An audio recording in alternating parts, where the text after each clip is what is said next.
Oculus is one of the biggest creators right now in Mhm. Horizon Worlds. You are doing a lot for the community, and I really wanted to reach out because you have a lot of experience on what is actually happening in the metaverse. What is going on with the creators? Are the creators making money? Is this something that people can do? Like, I wanna be a creator in the metaverse right now. Should I invest some money and start making some money? Can I make a living out of this right now? I'm sure that you are connected with these people.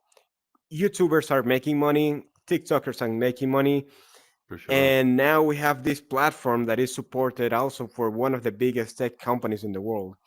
So what do you think right now from your point of view? Well, I got to first say thank you for that introduction. Sure, One yeah. of the funny Are you conversations that I've vaccinated? had with other creators. Yeah, I'm good. I can vaccinate you with this. One of the conversations I have with creators, one of the topics was what do you consider as a top creator, and do you consider yourself a top creator?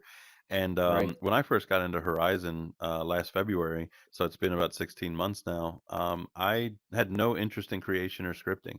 My purpose was during the pandemic to get this social interaction. So when I got the headset, it was literally because I couldn't find a PlayStation or an Xbox, and I had interest in VR from when I was younger. Right. There was Yeah. it was a big uh, like a caged in area and this massive helmet that would go on your head, and you were basically inside a mechanized suit that kind of looked like wireframe, and your All goal was right. to just shoot other robots, and that was VR, and it was incredible, and that was like 20 years ago. And so now, I got the headset just because of VR interest and not being able to get any other console, Yeah. and my goal was social interaction. And had it not been for that, I'd have never gotten into Horizon. And my goal was literally just social interaction. So as far as like top creator, it's actually more of community building. So I do a lot of community building. I do create, but I wouldn't say that like in that ranking, it would be community building, maybe doing building, a little bit of scripting. So that's kind of where it ranks in there, but it's a lot of collaboration, which is the big like the magic of Horizon, why my name is like everywhere. Not only with the collaboration with so many amazing creators, but also throughout my time here, I really wanted to solidify my avatar in this space to kind of grow. I guess not as an influencer, but just as a community builder that people could recognize and reach out to get help and not feel as though whether it would be intimidating or if it would be reluctant or not be able to trust. So I really just put my face everywhere in order to try and solidify what I was doing in the community. And it's actually really worked out well because I've been spending so much time just helping others. You're But to go to definitely your question, a person oh, go in, ahead. in Horizon. Yeah, you're definitely someone that people knows that exists. So that's Yeah, no, nice. and and, and You've it, it been really amazes me achieving your whenever goal. people like come into a world and they're like, Oculus, oh my God, I'm so glad to see you. I didn't realize you'd be in your world. Can we get selfies? Are you taking a tour? Are you doing world hopping? And it's always like really takes me back because I feel like I'm just a member of the community. I honestly don't want or need any kind of social status. I don't look at people as, this person is a bigger creator than another. It's just like in the Right. physical world where in my own work, in my career, I don't care if you're the CEO of the company or you're there to water the plants, take out the trash, or vacuum the floors.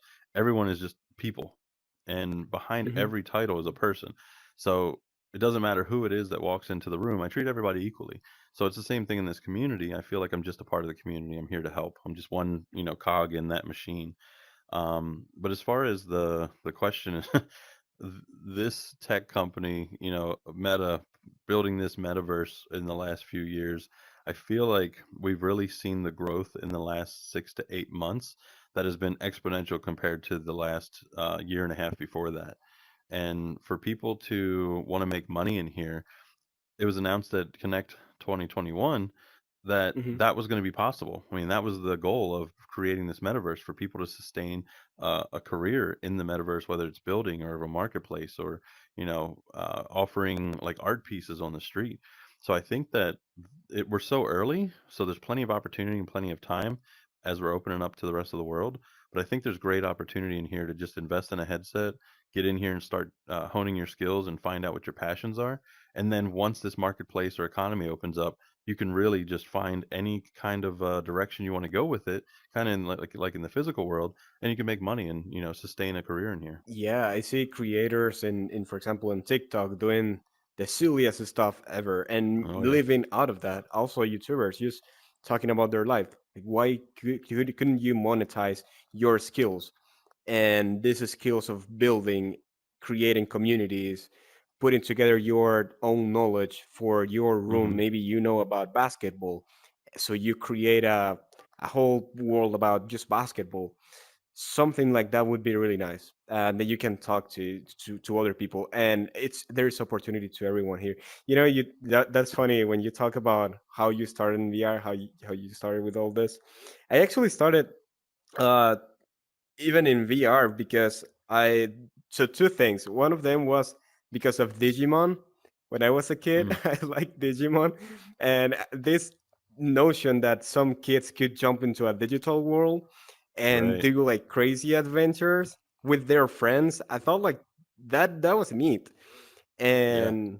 And there was another anime that I liked a lot, that the whole plot was that one of the characters died in real life, but the Mm. avatar was still in the game, in the app. Oh, So yeah, so the whole plot was around that, and it was interesting to see how people were hacking the game or making some exploits to do some weird stuff in the world, and that got a lot of my interest, and that's why I started to make games, and then I moved to VR, and this is a field that is exploding. Like every day you get changes, every day you get new companies that are jumping oh yeah, into VR and AR, and it's crazy to see how fast this is going, man. Sometimes some friends ask me, is it worth to if I buy an Oculus Quest 2 right now? And I'm like, yes, it is. But there absolutely. is another headset coming soon. And there's probably another one coming in 2 or 3 years. I don't know. So Hmm. just have that in mind. This industry is going super fast and a lot of things are changing. And maybe even for you, when I saw Mark Zuckerberg's one of the last posts that he put like a new design for avatars and how Horizon was going to be looking like, my Yeah, first thought was like, huh, so what is going to happen with all the creations that the creators have been doing? I'm sure that you've been affected by a lot of changes, right? Like, because for this is, sure. there has been a lot of changes all the time in the platform to make it better, right? To make it better for the community, to make creators to being able to make money, and just to make it more fun and more accessible for everyone. Have you had this problem with a lot of changes because you've been in Horizon for a while? Yeah, so the avatars were the biggest change, which happened right before the beta opened up to North America. A lot of the scripting and the abilities in your edit mode were slowly enhancing, but within the last 6 to 8 months, that's when it's really exploded with new capabilities, new features, and through the changes it's not kind of like, all right, let's say this Rubik's Cube, when it was in Horizon the first time, it was just a cube. And then the next day, Hmm. everything's Rubik's Cubes. And you're like, what am I doing? I don't know what to do with a Rubik's Cube. Oh And now yeah, all of a yeah, yeah. sudden it's a wrench. It's a progression of now we have the capability to do skinning, and then we have textures, and then we have custom physics and custom gravity. So it's a progression to get to that point where maybe Mark Zuckerberg showed off where we are and what the capability of our current headset is. But it's not just dropping that in on top of what's already here to say, okay, everyone's Hmm. world is now obsolete. This is how you build. And Yeah. and that's been shown in the new asset library meshes. Hmm. So we now have objects that were created outside of Horizon, put together in meshes and 3D modeling software, and they were brought Nice. into our asset library to pull apart, to reuse, to remix, or just put in our worlds to enhance them. And we're seeing people every day start to add these new custom assets into their worlds. And so it's like, it's as if you buy a house and then you spend time remodeling it. You don't buy the Hmm. house and then the next day you swipe a brush and it's completely redesigned and you have an expansion and all of these different changes. It's a Yeah. progression of going through and working through the house and adding on to it. So it's something that we're all going to be able to grow with instead of it's going to outgrow us. Yeah, that's good to hear, right? So people could not be like super concerned. Like, is this the right moment to start? Should I buy it right now? I think like there's right now is a good opportunity to start, right? And there is a lot of field to learn, and there's people like you that are super open to meet new people. Are Hmm. have you met like teachers? Are people teaching other people? Like, I mean, I feel like this could even be a job, right? If you already know how to create worlds and do some scripting, and you can teach that, you can make a living just by that, right? Yes, so it's a great question, and it kind of lends to the current state of monetization in here, because Hmm. before monetization was announced, I guess it was October of last year, the monetization was announced by Mark Zuckerberg, and he talked about the bonuses program, which basically you would get paid to create, and it's like time spent in your world, and then you have the monetization through in-world purchases. So both of those are Mm. publicly available. You can, read about that on the Oculus site. And there's a small group of people that are enabled for those features to kind of test that out and I guess really solidify how that's going to be rolled out in the future. But there's also been people who are creating outside of this missing economy where you can create assets and you can sell those by just kind of one-to-one selling. You can create Hmm. worlds through commission builds and you can sell those to people. So people are kind of working around waiting for this marketplace or this economy to come through. But as far as like teachers and people teaching how to script, yeah, that's already happening now. You have people who are creating these events and they're focused on teaching people how to script at all levels, the beginner, intermediate, and advanced levels. And people are kind of sticking Hmm. around for all of these just to kind of hear the capabilities of the scripting. So it's not just scripting. You've got people taking one-on-one into build mode to be able to learn how to use the build tools. World Tours event started with basically not only world hopping, but creating a space for people to be able to find collaborators and learn how to build and to get inspired and encouraged to get into the build tools. And all of that's volunteer work, but there are people out there that are making a living in here Yeah. already by just commission work and through just their time, offering of service.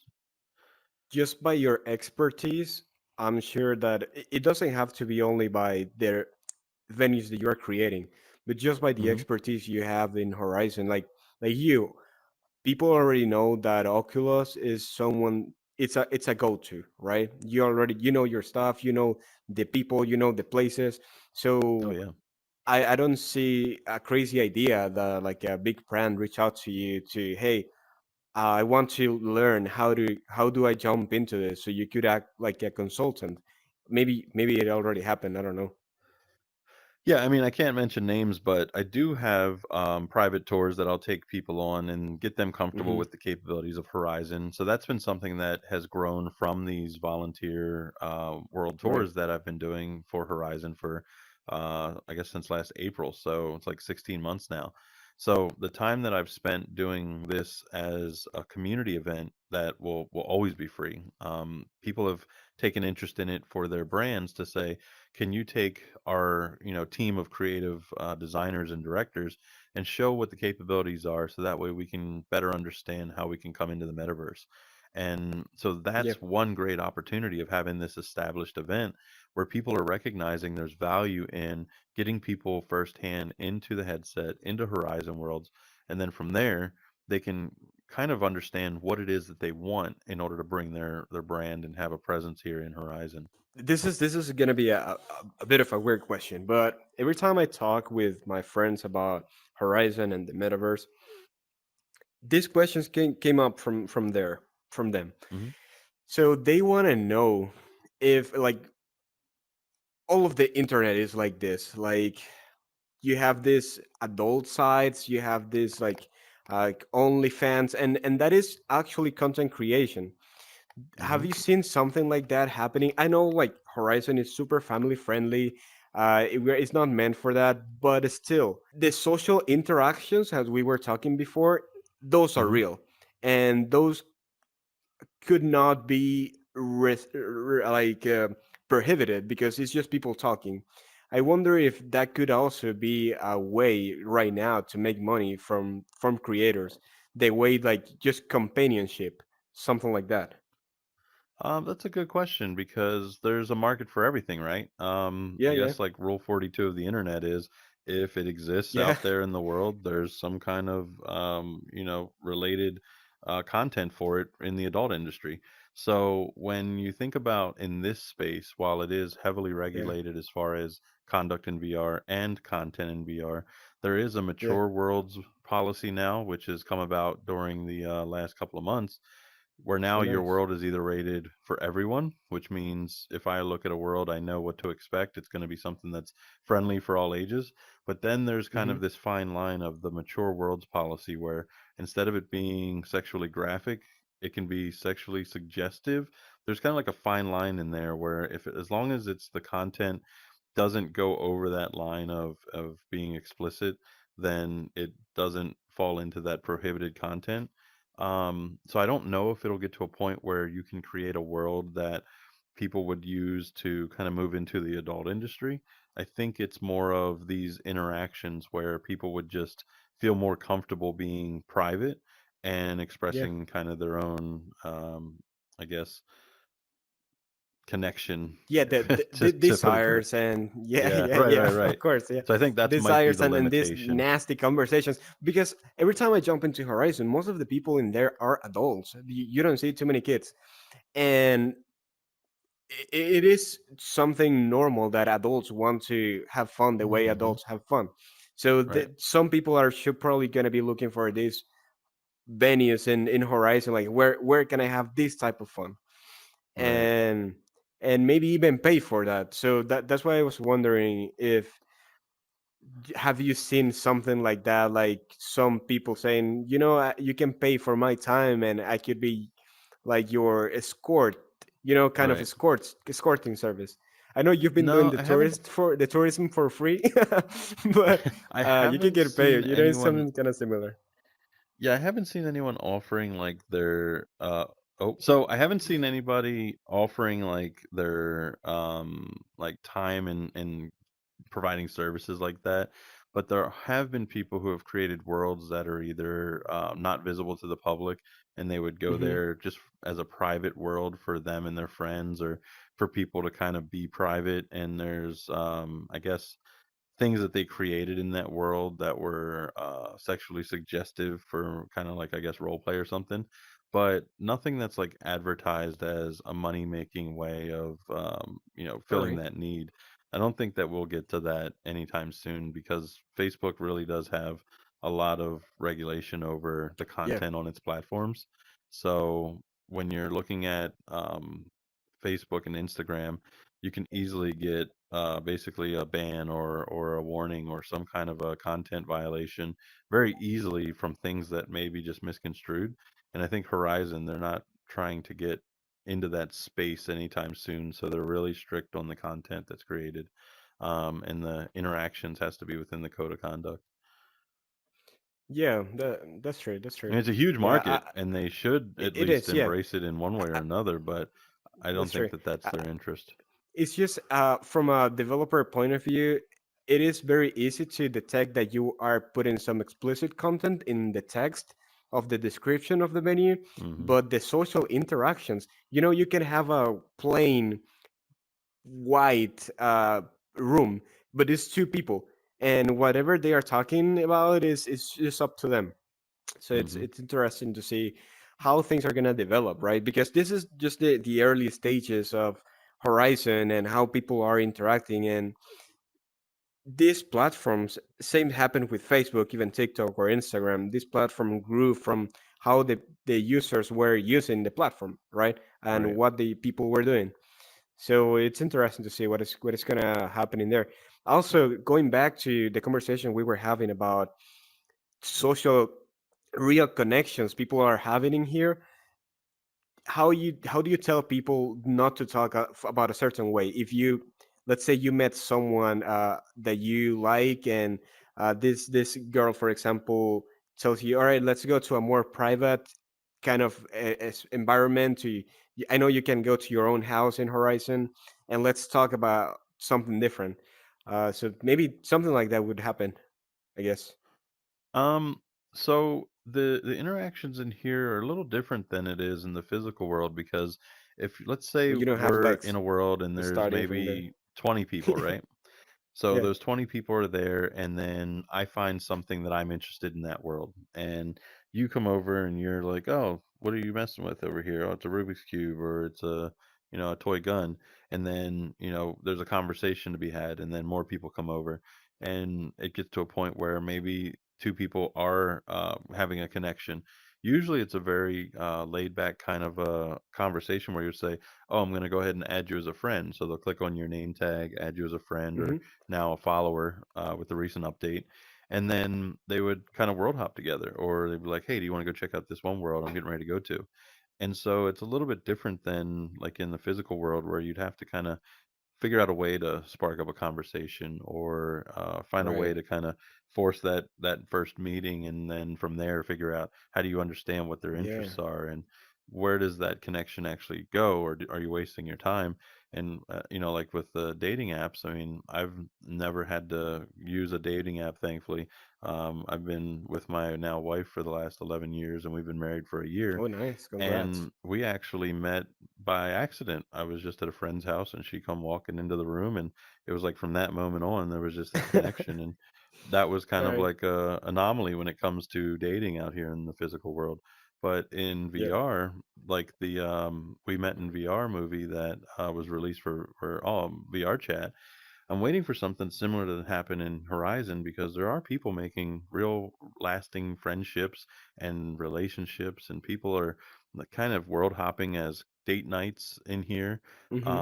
Hmm. But no one's really actually documented these formed relationships.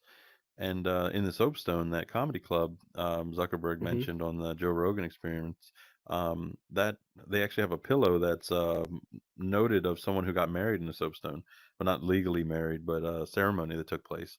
So there's people that are actually doing kind of like role playing of things like getting married, and there's all these like wedding planners and worlds where you can go and pick out an entire wedding ceremony and reception. But it's still just kind of role play and fun. But there are people who Yep. are making real connections that are eventually, meeting up in the real world because there's a real connection through conversation and just personality and similar interests. It's probably even way more real than just sliding through pictures of a dating app Right, and doing some little chat. I don't feel that's real. Real is this connection, this conversation we're right. having right now. It feels way more real. And also, Horizon provides you to all these different worlds, mini games, activities, Oh yeah. venues like the comedy club, the karaoke. So there is a lot of activities that you can start building a relationship with someone you met in Horizon, which is great. It definitely feels like a possible new dating app, right? Where you meet people there. I mean, it's a social app. That's how I see it. I definitely don't see it as like a game. I definitely see it as a like a social app with games to do Yeah. some games. But I wish I could remember the name of it. There's actually advertised in one of my friend King Patrick, his yeah. world Unreal Palace. There's a dating app, but it's Oh, right really? now building the platform with like friend Mm-hmm. connections. So like if I was on there and I wanted to find my friends, then I could find all of Mm-hmm. my friends and their profiles and their avatars and things like that. And it's building a platform that's going to turn into a VR dating app. So it is in the works. It is growing. It's something that's currently being worked on. It's just not mainstream yet because Horizon's still so new. Yeah. Another way to do it could be. I've seen all some creators that are creating like parties. You know, this Hmm. event. I wonder if they could do like a speed dating kind of thing, you know?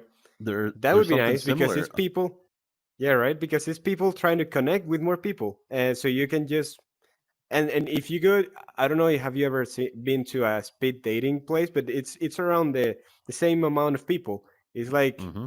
10 guys, 10 girls, and they just switch times when the time's up. So There's a something like that world could for be that. very fun.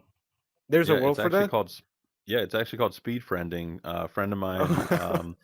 All he's right. Jeff Oculus in Horizon, and he created a comedy club first. It Uh huh. was Just Laugh or Laugh Out Loud Comedy Club, and he was doing some headliner shows and kind of left it open for people to get on stage. And this was kind of early stages of Soapstone. Um, Mm-hmm. it was growing, but it was kind of like this was an alternative. There were a couple other comedy clubs at the time, but he actually had an idea for a speed dating, but for making friends. So he made speed friending, and it's really cool because when you go into the world, it tells you find a seat, opposite of someone, and then the host will get started and explain the rules. And so the Mm-hmm. host basically Mm-hmm. welcomes everybody and says, "Okay, you got 3 minutes," and the chairs slide together, and your voice settings are on whisper, so you Wow, have that's to only nice. talk face to face to somebody, and you're literally like your face would be right here. And then after that 3 minutes, you would Right, basically right. the chairs would separate, and then the one side would move down a chair, and the people on the other side would just stay where they're at.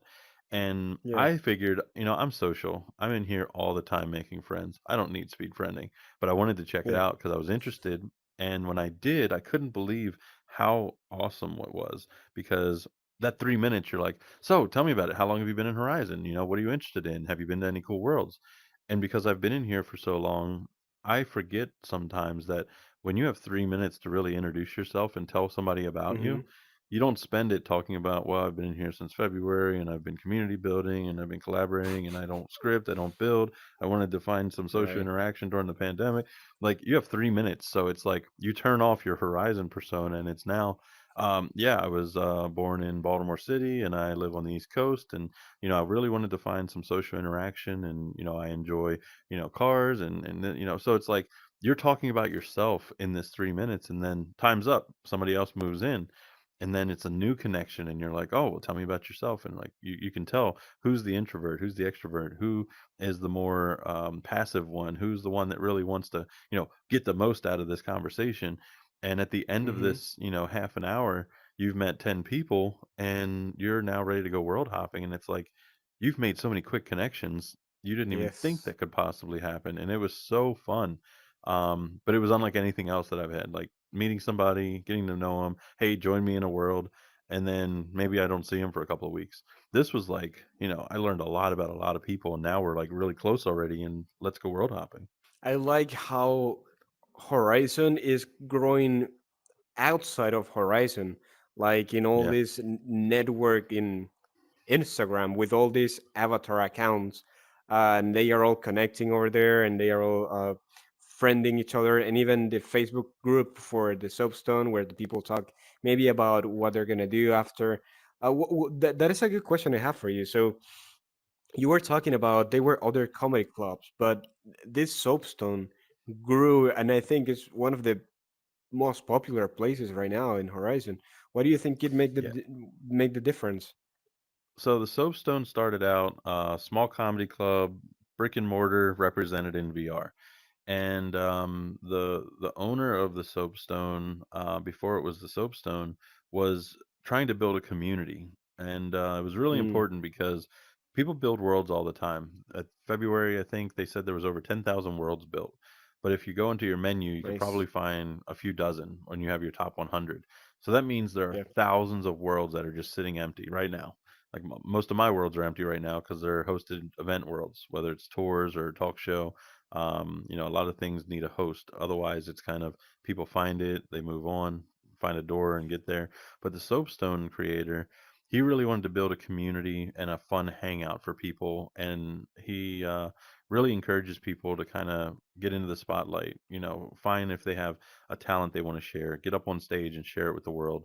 And that dynamic changed the hangout spaces to where now you don't have to host it. You just need to have that welcoming environment that kind of Yeah. allows you to just come out of your shell and sing a song, tell jokes, get up there and play an instrument. And he took it even further as it grew to a point where it was just, you know, 10, 20 instances at a time That's to moving it crazy. into a Facebook group to get people to really start coordinating. Who are we looking for Yeah. talent this week? Let's start hosting daily shows. So they've got story time, they've got open mic, they've got music showcase, they've got Good Morning Soapstone, they've got headliner shows. So they really have put together this entire curated full event list, but also an open mic and then a nice hangout space. And so people are really like gravitating to continuously joining this community. And it's not just in VR, like I said, it's in the Team Soapstone Facebook group, it's in Discord. So it's just continuously growing beyond Horizon, and then it keeps coming back into Horizon. What are your tips right now for people that want to create a world? Because I feel like it's every time better and easier to create worlds, but you need to do it right, right? Or else no one's gonna join. So That's an I don't know. Do you interesting have any thought. tips? A lot of creators who had really fun, popular worlds were not Yeah. great builders. There were so many hangout All right. places that were basic shapes. And they'll even tell you, like, I don't know what I'm doing. I just put together this place and turned it into a club, or now it's a new comedy spot, or it's, a game that really works poorly, but people love hanging out there. So Yeah. it used to be like, Yeah. how do we Those are find the the best. best builders and the best scripters to put together an amazing game? And so Yeah. Horizon, through the Creator Fund, wanted to put money into accelerator programs and into Hmm. these competitions. And a lot of the worlds that came out of the competitions were so incredible, but the part that a lot of these worlds were missing were the people. You can advertise that 12 people put together these amazing 12 worlds and people go check them out. But unless there's a community behind it, people kind of do what the thing is for that world, experience it, take selfies, and then they move on. But if you have a world that you're building a community, Black Magic is now doing that as well, similar to Yeah, that one is Soapstone. They're growing. building a community. And now it's like Yeah. every time you look at the menu, there's tons of people in that world. So I think that when you're first coming into Horizon, yes, understand the build tools. Just hit new world, get in there. That's the most intimidating part about it is just starting it. But once you're in there, it's like building blocks. If you can pick up a block and you can sit another block on top of it, that's building. That's the first step in building. But it's sticking around in your worlds, places that you want to hang out in. That's the magic behind finding a world that's going to have staying power. Yeah, I have some friends who started a club and they are a complex creator. I'm sure you know her, Yes. and Evie. Yep. And I see that she's always creating events in her world. She's always throwing parties. I think she's working on the Hispanic Heritage Month now Yep. for some events. So it's nice to see like it was not only about building the world, but also about creating content for it and sticking to it and keep calling people to it. And that's when what it probably make it better, right? And to make people to come even when she's not in there. Yeah, it was myself, Evie, Pigeon, Zandria Hart, Doc JC. We all got together and we wanted to create a group that not just represented Spanish speaking countries, but all of Latin America, Central America, Spain, Brazil, Portugal, like all of these Hmm. countries that were really represented not just the Spanish speaking culture, or Hispanics or Latinos or Latinas, and Los Amigos de Horizon was formed because of this interest in trying to bring more Spanish culture together. And the best way to do it was representing not just each individual country as a whole, but identifying these ambassadors of each country to accurately represent their own culture and people and food and language, because every country in every Spanish speaking part of the world, they're Yeah, completely different. They have different influence from music and food, and so yeah, yeah. that was something that we really didn't want to say, "Hey, I'm from Colombia, so now I represent all of the Spanish-speaking countries of the world." But that's not Yeah, accurate. yeah, definitely. Not everyone is Colombian, not everybody's Mexican, not everybody's Peruvian. So this group just started to branch out, and now, like I said, with we're talking in group chats and we're in Messenger and we're in phone calls outside of VR from these real connections. So that Latin Hispanic Heritage Month initiative was just an idea that started because, hey, we got all of these Independence Days coming up. We got Hispanic Heritage Month coming up. We should put together Yeah. a world to represent our culture and our people. And that group, La Familia, they are literally just so engaged and so ready to help and create and give ideas and feedback. And with Complex and Evie with their talk show that they're doing, I mean, it's really just connecting more people and waiting to welcome in the rest of the world. Because once those other countries come in, they're going to have a home. They're going to have people that speak their language. I mean, just Spain coming in, they had no idea where to go or where to find people. And Pigeon Right. number 12 was taking people on tours of La Plaza Latina, taking them to Hmm. Club Mezcla, at Mezcal, and all of these other places that where other Spanish speaking people were already in. So it's just amazing what this community is capable of just by just wanting to help another person. Yeah, if you don't have a Venezuelan in the team, I can be the Venezuelan. We might not. I, So yeah, please feel I can free. bring I'll some add you some to the group chat. arepas. There Are we you into go. arepas? I have not been introduced to arepas. I'm the empanada because I'm from And Colombia. you're losing your time in the world if you haven't tried arepas. Also, arepas I are know, from right? Venezuela, not from Colombia. Yeah, no. There's That's what I some said. people think they are from Empanadas are my Colombia. thing. All right, are you from Colombia? I was born in the United States, but my family's from Colombia. So Oh, okay. the long story short of it, growing up in South Baltimore, there's a lot of discrimination, prejudice, racism, and so the worry Mm, was teaching us Spanish as kids would give us an accent, and people would discriminate, and they really didn't want that huh. for us growing up. So we moved into the county, Right. and then decided they weren't going to teach us Spanish. And then as we got older, realizing that the entire world becomes bilingual and having multi-language is something that's essential now. So I learned a lot. I can understand pretty much everything that is going on in a conversation. It's just speaking it Hmm. back. I sound like a grade schooler or maybe a toddler. That's fine. That's fine.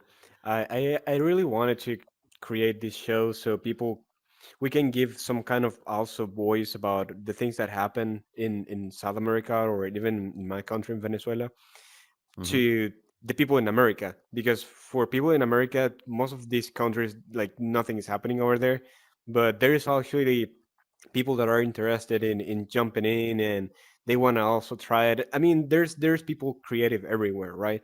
And the way we were talking about, like every person is creative in their own mind and every person is a different world. So that is going to be very nice to see new creators coming up from different countries, right?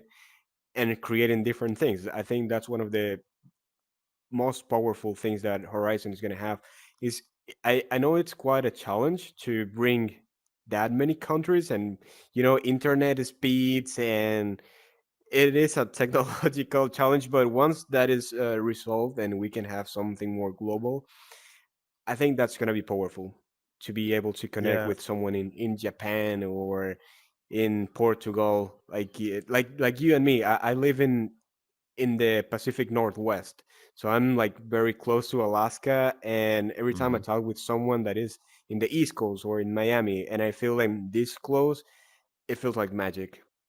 And that is Yeah, something and so very. many people that I've met in Horizon that I would have never met, and things that I've never would have done out here in the physical world. I actually got up on stage and I did a set opening up in the Soapstone, and in the physical world, people have like told me like, "Oh, you should do stand up comedy. You should go to an open mic night." And a friend of mine's inviting me to go to an open mic, and he's like, "No, trust me, you'll have a lot of fun. You're funny." And I'm like, Right. I like joking around, but I don't think standing in front of a crowd and telling jokes is my thing. So when I was in the soapstone, it was like, I felt no pressure. I was comfortable. It was just a bunch of avatars in front of me, but they were real people to me. And I was able to just kind of go for it. And, people were laughing, was having a good time. And the video that the owner, Unemployed Alcoholic, posted, it was in the Oculus blog. And I was just like, that's incredible. Like the Nice. one time I got up on Yeah. stage and they featured that video and featured the soapstone in the Oculus blog. But the people that I've met in here, they're from Canada, they're from, Brazil, they're from the UK, and I would never have had these connections without Horizon. Even on like Facebook, I would have never friended someone randomly in another country just because maybe they also liked I don't know, Ninja Turtles or tacos or something. It's not a similar interest enough to really be able to reach out and now we're friends. It's more of these interactions and these social experiences that we're having. You really do feel like you're in the Right. room with someone. Have you ever done stand-up comedy in real life? Never. I mean, it's kind of funny because growing up, like my mother would always Yeah. say that I always had jokes and I should be a comedian, and more of kind of a joke to me because like our whole family, we would kind of rip on each other and make jokes, and it was Yeah. kind of like toughening our skin for people in out in the real world to really prepare you for what the reality is out there. Right, And right.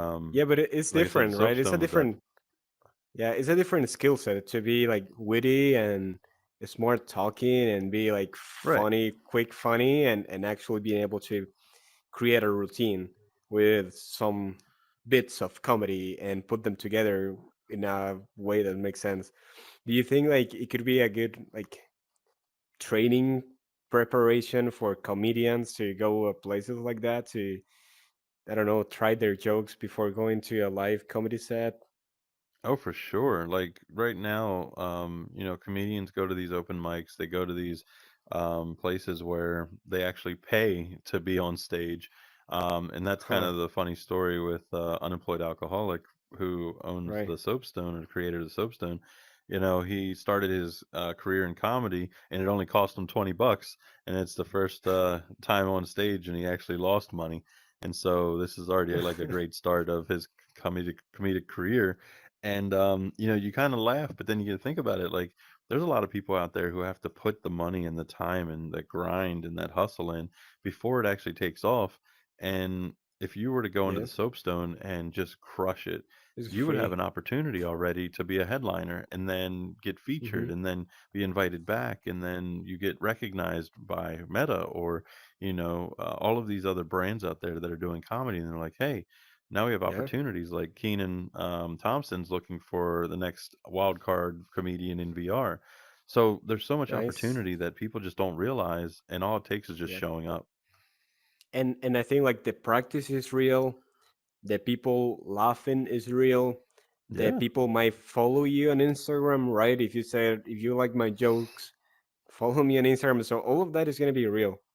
So Yep. it's definitely a good And it's opportunity the great to part try about that. this space because like I've gotten up on stage and I'm not a singer, and there's a voice Right. world, and they are telling me, get on stage, go ahead, it doesn't matter if you can sing, just have fun. And so all the chairs are facing away from me, and I start singing No Diggity, and it's more of I start getting the crowd engaged. So they're singing, I'm Right. singing, and everybody turned around and they're clapping and throwing confetti, and they're like, "Oh my God, that was such a great performance, great job!" And I'm thinking to myself, I didn't sing one bit of an entire song. It was more of just kinda my own tone to the words, and Right, people were right. singing because it's a song that everybody knew, and it was just more about the crowd engagement and the fun. But I would have never got up on stage and sung a word in my life. There's no way. I'm not a singer. Right. But in here, it's just so fun. It's just so much fun. Yeah, I did once in a I don't remember the name of the place, but it was like rap battling, like Mm. so that was very fun. I actually did it once even in real life. I lost though. I lost in real life and I lost in virtual reality. So yeah, You seem too but it's nice of still a person to kinda roast somebody. I don't know if I could picture that. maybe I don't know. I don't know. It was fun though. But I feel like there is still a little more to be worked on the synchronization of the audio, so Yeah. everything can be smoother. But it's going there. I think it's going there. It's one of the things that needs some work in the Well, I'm platform. glad you brought that up because, like, in our conversation, we're so comfortable with the latency between the Oh yeah, the the audio that, like, we respect each other's, conversation. Like, oh, without saying, "Oh, I'm sorry, go ahead." Nope, and it's like this overlap of apologies. Like, if I recognize that you're about to start a sentence, like, it's natural to me being in yeah, here for so long. yeah. I'm like, oh, his audio is just catching up. Let me stop. Yeah, I mean, you have experience doing something like this, right? You have also a program, I think so, in Horizon, where you have some guests, or no? Yeah, so Horizon Live every Sunday. That's eight Hmm. 9 o'clock Eastern. Was it 5 Pacific? Nope, 6. So 9 o'clock Eastern, 6 Pacific. We do talk show, and it originated during the beta. We wanted to create Yeah. content for a YouTube channel, and long story short of it, we had I think 3 shows. We didn't want it to get stale by doing like a creator spotlight every week because we were doing that early on in the events, back April through like November, and every week we had a new creator, and it was, tell me about how you got in here, tell me about your world, tell me something interesting, how did you learn to build, did you meet anybody, shout them out. And it was like a recycling of the content. So we moved away from creator spotlights, and this was created for just like special events. So the launcher competition ended, and we had the winners on stage, and we had a creator who made everything you need to know about the LGBTQ community, and it was a resource to learn like all of the terminology that each one of the letters stood for, and what each like respecting people's pronouns, and like all this amazing information that people can go in there who just want to learn more to be an Right. ally. And we wanted to feature them as well. And that was kind of the last time we used that stage, was after the launcher competition.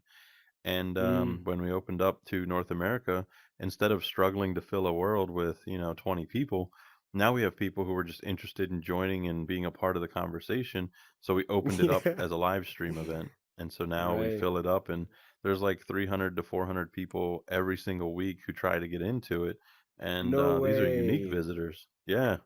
That's crazy, man. That's crazy. Yeah, I think that I went once to one of your shows, and I like that you have spectators, right? You Yes. have like some people can just listen, so you have like a whole public, just cheering up or trying to make some questions to the guests. Yeah. We It's have it's open very mics fun. so It's people very can fun to walk right watch. up. Yeah, and you I, created the whole mechanics, right? So people cannot interrupt from the public and be like hecklers or something. Yeah, it's kind of like every other world that you create. Hmm. You have to play test it. So even for a talk show environment, you have to play test it to figure out what works. And Got a it. lot of creators, when they first made their spaces, they wanted to make everything global, because you want to make sure you can hear people when they have a question, but you also want them to hear you. And then you realize global Hmm. means everyone's talking over each other the entire time. With Horizon Live, when I relaunched it on Vid Unites, I realized after the second demo show, because we did a test, that um, I didn't build enough seats. It was built at a time where capacity was maximum 20 people, and now we're at 32. Wow, So I'm looking around like, why is everybody standing around? Like, go grab a seat. There's people off over that's here, up top. funny. And then I realized, I'm like, oh no, I don't have enough seats. So I had to add another level. And when I did that, I Hmm. realized that the name tags were blocking people's view. So then I had to extend it even more so you could look beyond the name tags. So I even had to play test my own world that had been out there since, I think, I want to say August or September of last year. And Right. when you're play testing this, people being able to talk while you're live streaming, so we change it to whisper, giving a microphone that's extended instead of global, so people can hear you, but it's not like people just spawning in and being disruptive. So that talk show really does give people their own voice. It's meant for the Hmm. audience to be able to participate and ask questions, and if there's a topic that they want to learn about. But also, I don't announce who my guests are. So every week it's a surprise guest, so nobody knows. And the reason we do it All that right. way is because I want people to show up and support the show and support me and what I'm Yeah. doing. And that way it's Yeah. not every week everyone who's friends with the guest fills up the instance and then people can't get in. So it was a very conscious decision to not let anyone know who the guest is every week. So we'll pull Yeah. somebody from the audience to open the show, get to know somebody new, or bring somebody on stage that has been doing great things, and we would just want to chat a little bit. And then, like after the first hour, we'll bring our surprise guest onto the stage, and then we'll have a conversation. And these shows last like 4 hours. It's incredible. Like we go 4 hours, and I learned through this That's show. crazy. After 4 hours, Horizon kicks you out of the instance and brings you back because that's the limit. Like you're probably a bot, right? Not real people. You're probably just messing I've with the had people ask platform. me, "Are you AI?" I'm like, Yeah. you have to ask me a question. I can't answer that." It's like, what? Yeah. No, I'm not a bot. They need to do you know what a Turing test is? No. A Turing test? It's a test that you do to robots to see if they are AI or not. Oh wow. I Yeah, have to look they that need up. to I've never do heard that of to that. you. Are Yeah. robots that smart already that we have to test them to see if they're really a robot? I mean, yeah. You need to ask them. It's like Oh, FBI. I think you can ask FBI, "Are you FBI?" And they need to tell you yes. Are I they? think that's a I myth think they though, have isn't it? to. Like I've Is seen it it on TV CAA? where they say that like you I have don't to know. tell me you're FBI. If it's on TV, it's real. Oh yeah, That's the for lesson sure. of TV. Yeah, yeah. All right. Well, So I was looking at the time. I think we're good on time for this episode. So thank you for coming to the show, man. It is really nice to meet you. I know you are working on a lot of things, and it was nice that you took some time to come to the show and talk about your experience on Horizon Worlds and yeah, inviting absolutely. people. I appreciate the Yeah, invite. Would love to have you come to my show again, and maybe we'll have you on stage for a conversation. I know sure. this Yeah, felt like 20 minutes, and in the metaverse, it must have been an hour. But I just want to say thank you first of all for inviting me. Secondly, please feel free like, subscribe, make sure you show support for shows like this. So leave some comments and ask some questions because I'd be happy to stop by and sure. answer Yeah, some yeah. questions for people as well. So, For sure, yeah. I'm gonna leave your name tag of your avatar and your Instagram account somewhere over here. And yeah, thanks I for got a link watching to your this page. episode of So, Solarpunk City. Yeah, check out Oculus videos and interviews that he's doing. Maybe I'm gonna appear in there.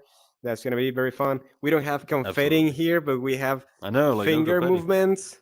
There We we have go. fingers, and we have these props. Yeah, so thank you for watching this episode of Solar City. See you in the next episode. Bye Later. bye.